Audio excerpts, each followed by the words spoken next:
Hi everybody, welcome to the channel. This week's a very special week. Let me tell you why. We're gonna be having a full moon in the sign of Leo for the Vedic followers and Virgo for Western followers. So there you go. So, Arya, what is a full moon? What's all this rave about this, and why is this full moon very special? Good question, babies. Good question. Let me tell you why. So, the moon has cycles that keep repeating, and it starts from a new moon where you can't necessarily see the moon at all. That kind of phase, right? You remember that, right?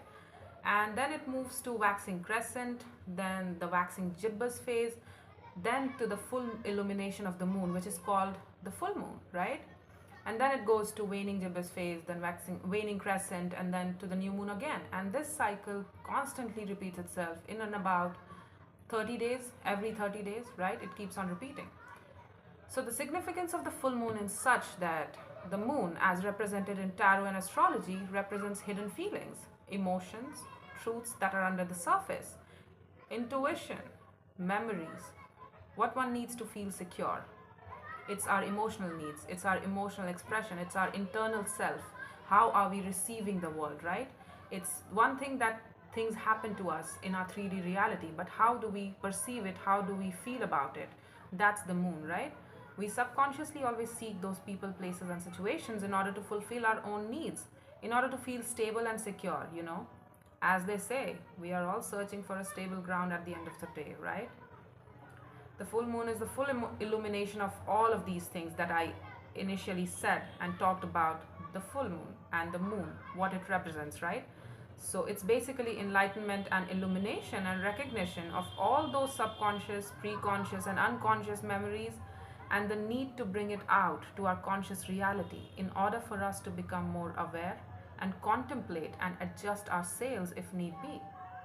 It's the divine feminine energy that we all have within us, male or female. I don't care about your sex or gender, I don't care.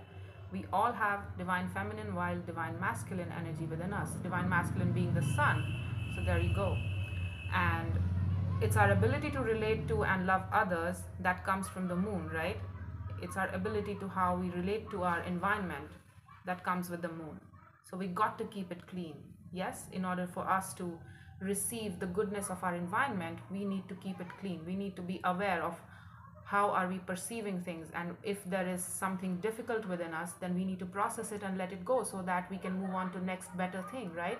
Because we have good feelings to experience too, right? So it's a choice. Again, it's a choice to go down that moonscape, to go down that secret lane about things that we have been carrying within ourselves, good for us, bad for us, anything, whatever. And it's a total lunar eclipse too that's happening. That happens probably every few years, that total lunar eclipse. That's what's happening this year too. So it is going to have a very significant effect on all of us since it's a total lunar eclipse. Usually it's penumbral, umbral, or partial lunar eclipse. So it doesn't have that kind of effect, but this year it's going to be very significant. So wherever you have Leo for Vedic followers, and then Virgo for Western followers, wherever it is placed in your chart, astrological chart, look at the house that it's in, that sign is sitting in. That's where you're going to feel it the most, and that's what's going to be transformed the most, and that's what's going to carry that potent energy of, things need to shift here, or we need to shift our beliefs about how we associate ourselves with this particular house and the elements of this house. So yeah, there you go. Depending on your moon sign and rising sign specifically, you can look at that. Your moon chart as well. That also counts by putting your, excuse any background noise, by putting your moon sign in your first house, and that's how you calculate where your basically full moon is happening. That will affect your internal self and how you feel like things are affecting you on a personal basis. While rising sign manifests itself in the 3D reality, so what's going to happen in the 3D world around you. Now, we can understand where things might need our focus at the moment and how we can better deal with the elements associated with those houses, right? So whatever that we have been suppressing, repressing, not looking towards, avoiding, being in that delusion or denial about, we need to get a hold of all those truths, baby. We need to look at all of those things today, yes? So I'm going to be including tarot as well in this, but the thing is, again, we need to look at the astrological placements as well. I'm not doing the astrology reading today because of certain reasons, but again, if you know how to read your chart, then you can get an idea about things related to every houses. That's what's going to be affected. The values around, the beliefs around those aspects is going to be affected the most, and that needs more transformation. And so yeah, there you go. Take what resonates, leave what does not, reverse energies as it applies, and if it does not resonate, kindly check your other placements, or I'll catch you in the next one, babies. Yes? So let's go. Hi Aquarius, so this is going to be your reading. We're going to look at whatever things that has been hidden under the moon, whether it's done so consciously or subconsciously, any sort of things that we need to look at that are hindering our growth, right? And then we're going to look at anything that we need to transform, because the lunar eclipse is all about transformations. As I said in the intro, kindly check that, refer to that. And then yeah, any sort of lessons, any sort of things that needs modifications in our life, or any sort of thing that we need to let go of, any sort of mental dialogue, beliefs, whatever it is. And then we're going to look at anything where you should be putting your energy towards, what you should be manifesting, what you should be focusing on, which will help your highest potential, to reach your highest potential and act in your own best interest as well as others too. So let's look at your truth first.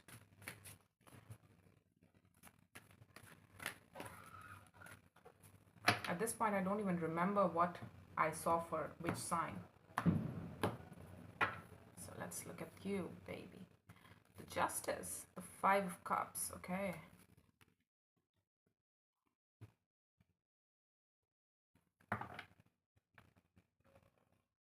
I don't know if this is a lost cause or this is still in your life. If it's still in your life, I'm still going to interpret it as it's still in your life.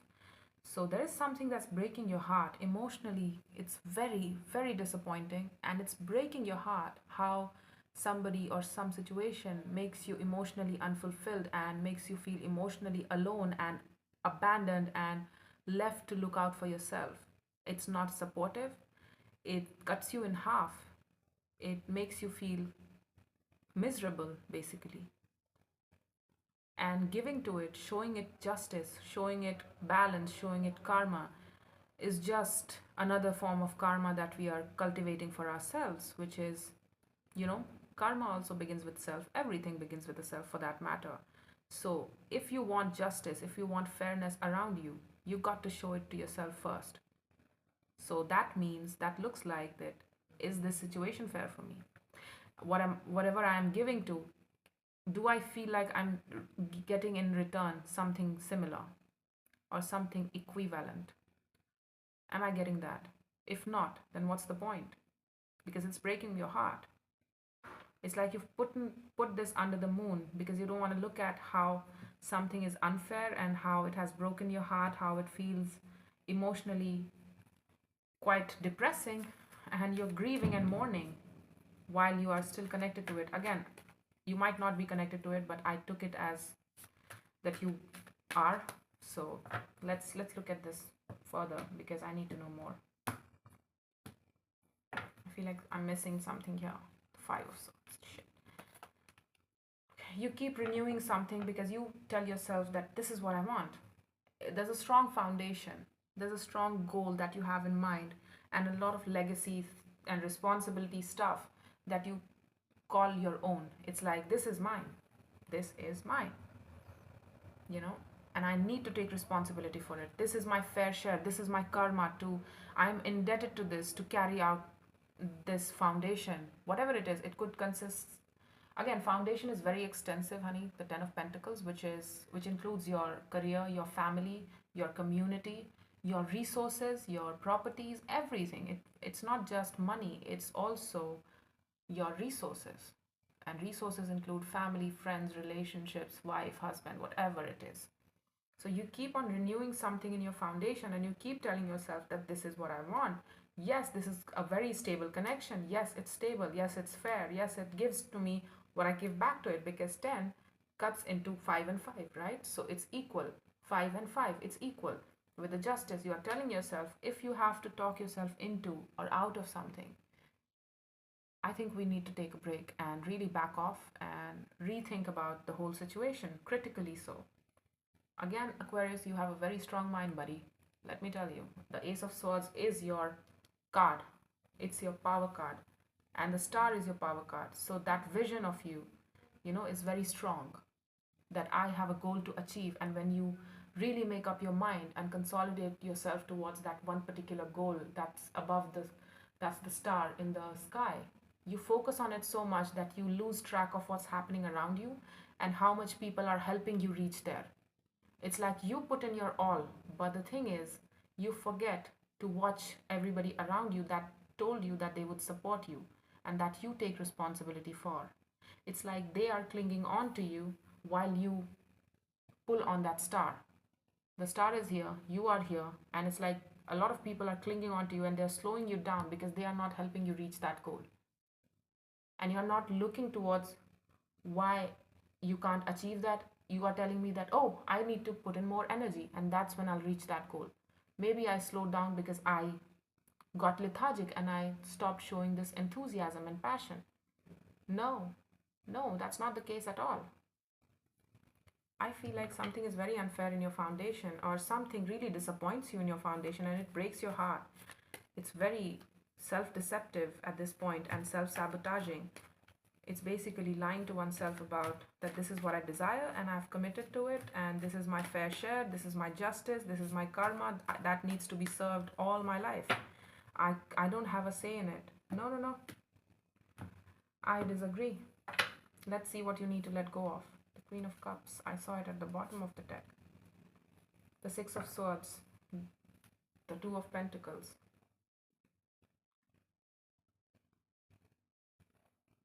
The Page of Swords, the Devil.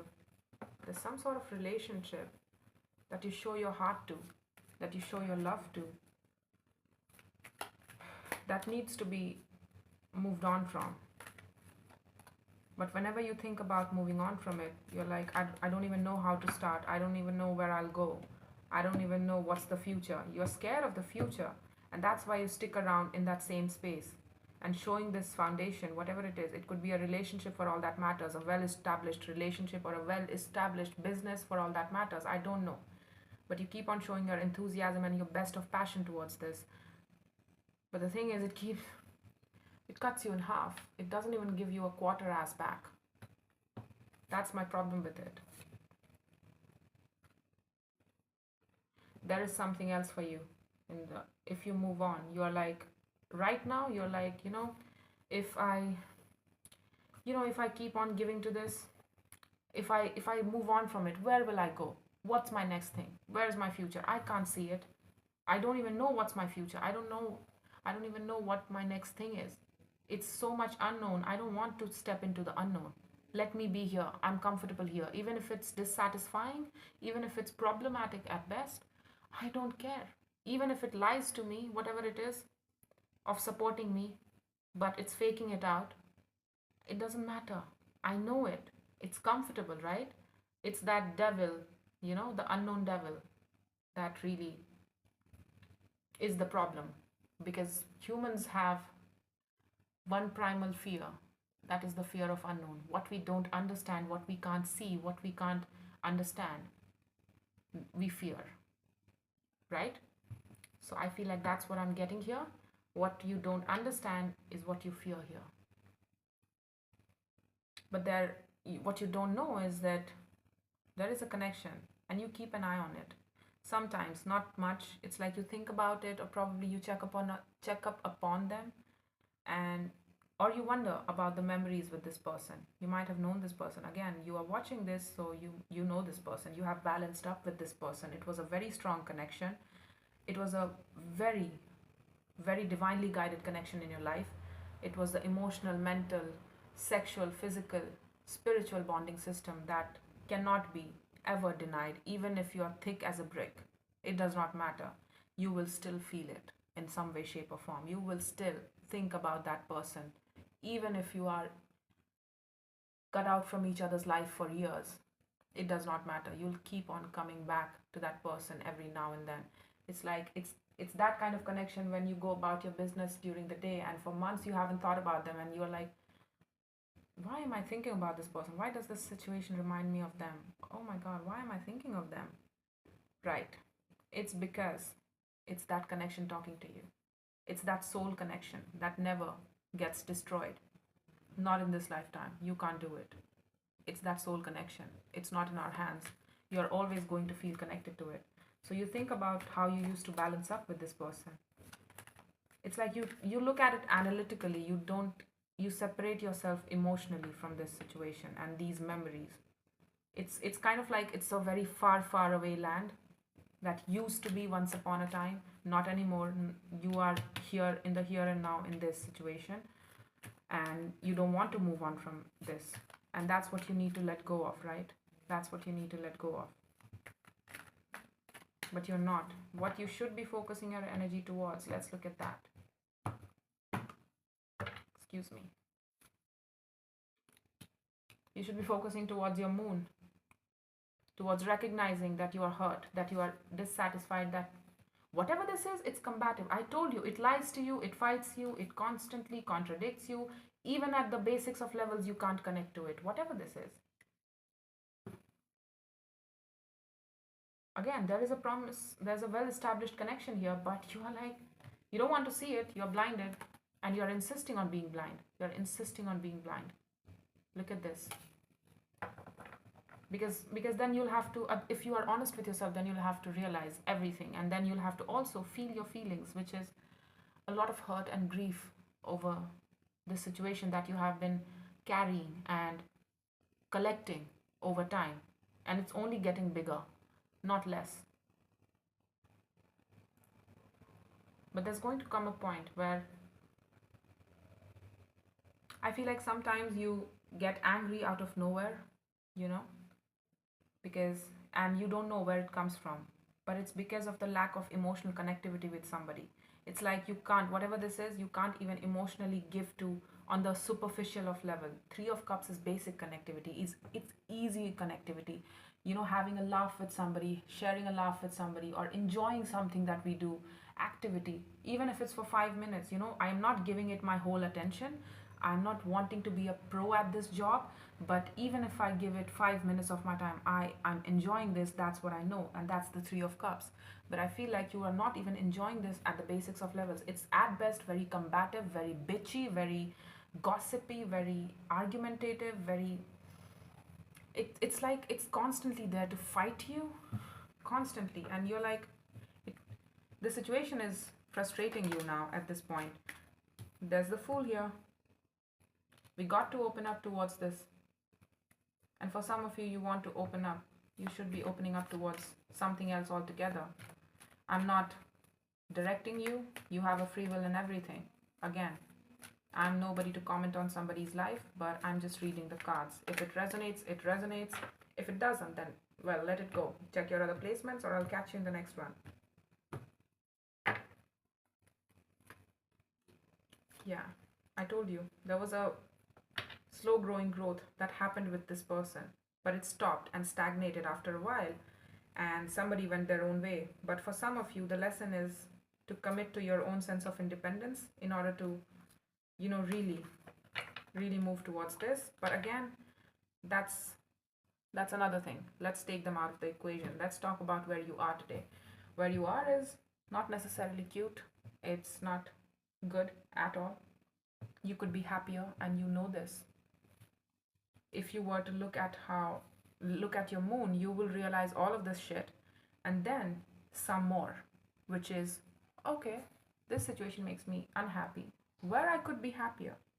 Pray tell, when was the last time I was happy in somebody's energy? When was the last time I felt seen, I felt admired, I felt cherished, I felt welcomed, I felt really free as a child and secure, that this person is not going to go anywhere, and that this person loves me, that this person sees me for who I am, and this person admires me, and this person celebrates me? When was the last time I saw that and I felt that? What situation was it? Was it a job? Was it a person? Was it a family member? I don't know. That's when you think about this person. It will tell you where you should be taking your energy towards, right? You are scared to see the truth of both of the things. Again, it's a very difficult reading. I will dare you to look at yourself and confront this truth. But again, hey, I'm just a tarot reader. I'm just a tarot woman on the channel that's saying blah. So there you go. But some of you, yes, the lesson is to be more independent and act in your own best interest. It's to act in your own best interest. What serves you well? What do you want to see in your life? Not what others want, and to think collectively for everybody, because that's one Aquarian trait that I always understand, that Aquarians are very people, it's like they're pack oriented. They want to consider everybody. But the thing is with that, the problem with that is that if you are more of that pack mentality kind of person, there are often times when you have to sacrifice your own sense of self in order to have that pack, in order to maintain that pack. And then there comes a point where you potentially have to risk losing yourself, your own sense of perspective, your own sense of wishes, wants, desires, and what do you want from life. Okay, that's what they want and that's what this person wants, but what do I want? What was my goal? What was my end goal to achieve this? Do I even want this foundation? What do you want? Did you want this? Because it's dissatisfying as hell if you were to look at it honestly and critically. It's very combative. It's very, God, you don't even like, oh my God, I don't even want to deal with it. It's like, kind of like that. It's that kind of bitchy kind of friend that you go to, and it's like you're invited to the party and you're like, you know what? Okay, you know what? I'm going to show it my best interest and enthusiasm. Maybe this time we will be able to get along, right? We'll be able to get along. That's that Three of Cups energy. But then you go there and they're like, hey, look who's here. It's Aquarian, apparently the intelligent people of the zodiac. It's kind of like that. It's bitchy, it's demeaning, it's bemoaning, it's, oh my God, get over yourself. You are emotionally drained from this. It's like you keep on showing it patience, you keep on showing somebody patience, and you feel like one day it will improve, one day the situation will improve, and one day we'll come out of this shit, and one day we will, you know, get back and reconcile and, you know, really emotionally get back together. You know, we are going through a rough patch, but you need to ask yourself, how long have this rough patch been going on for? Yeah, critically. Be critical in that analysis. You are an Aquarian mind. I know that you have a very strong mind. You have that capacity to incorporate different truths. You live in your mind, honey. That's your superpower. So I need you to look at this. This is something that you're attached to, and you keep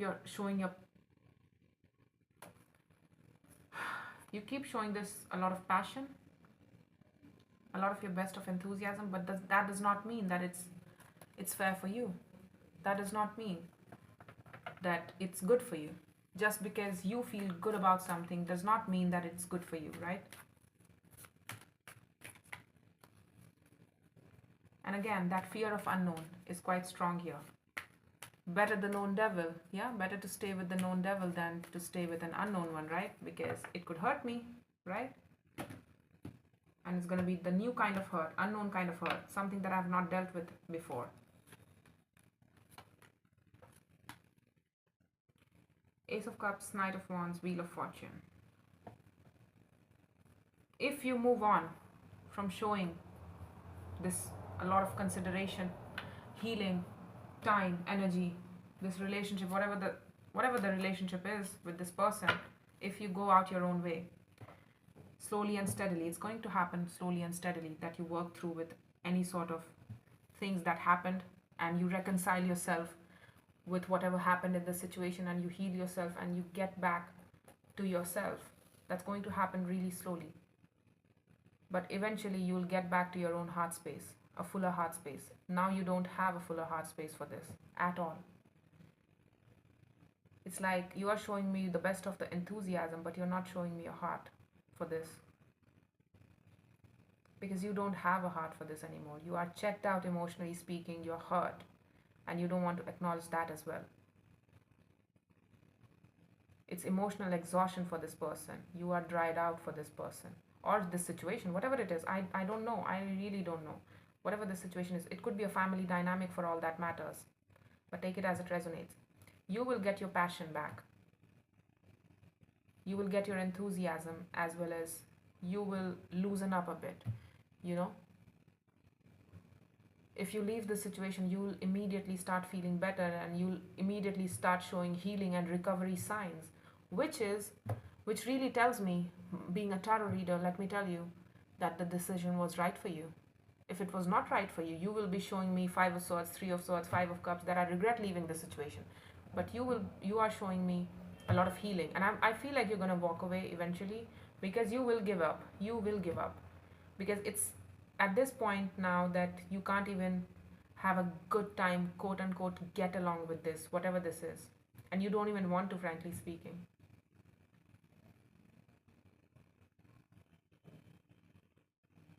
But you're gonna have a much freer energy and much space to move about the cabin, much free.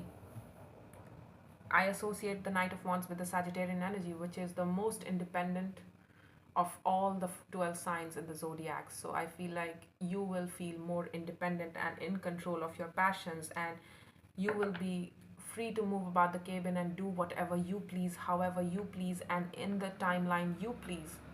You don't have to ask for permission, and you have the energy and the heart space to do it. You have a lot of energy. You are high in energy. But again, do you have the guts to change? With the Wheel of Fortune here, do you have the guts to change?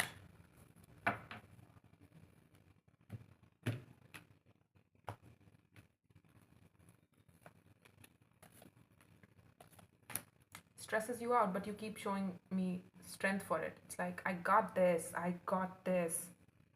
It's a connection at best that needs to be closed out. But it requires you to stand in your power and really take yourself in the direction of what you actually desire, right? Which is somebody else. But that's a very kind of a very small blip on your radar. That's not the whole reading here. I feel like something else is consuming your life, and it's consuming all of your spiritual energy at this point as well. So I don't think like you don't even have time or space to even give to yourself. We got all the worst fives, except for the Five of Pentacles. I might as well have seen that as well. But yeah, there's a lot of fear of abandonment here. That's quite strong. So I will settle for less rather than leaving the situation, because what could be worse? This is all it gets. This is the best it gets. Is this what I'm looking for? Are you scared of being alone? Ask yourself. If you are the one maintaining this Ten of Pentacles and maintaining this connection, then you don't need them. You can be by yourself. If you can work for two people, you can certainly work for one person, which is yourself, which is a single person, right? So if you can work for two, you can put that energy into yourself. And for your own sense of self, for your own sense of purpose, desires, goals, whatever you have, don't get lost to other people's BS. It's not fair. And especially in love. Not just romantically speaking, but family relationships as well. We love our family too, right? So whoever you love, whoever you show love to, if it's that stressful, look at this. Nine of Swords is here as well, and the Eight of Cups. Oh my God, so much emotional exhaustion and constant battle, constant fight, constant walking on eggshells with this person. I don't know what will put off this person. It's like walking on a land of mines. I don't know when they will blow up. I don't know when this situation will again create chaos around me.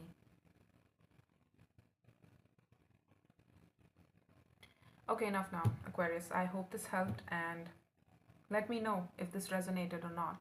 And I would love to know your story, and I hope this helps somebody if somebody needs to see it. So yeah, take care. Be well.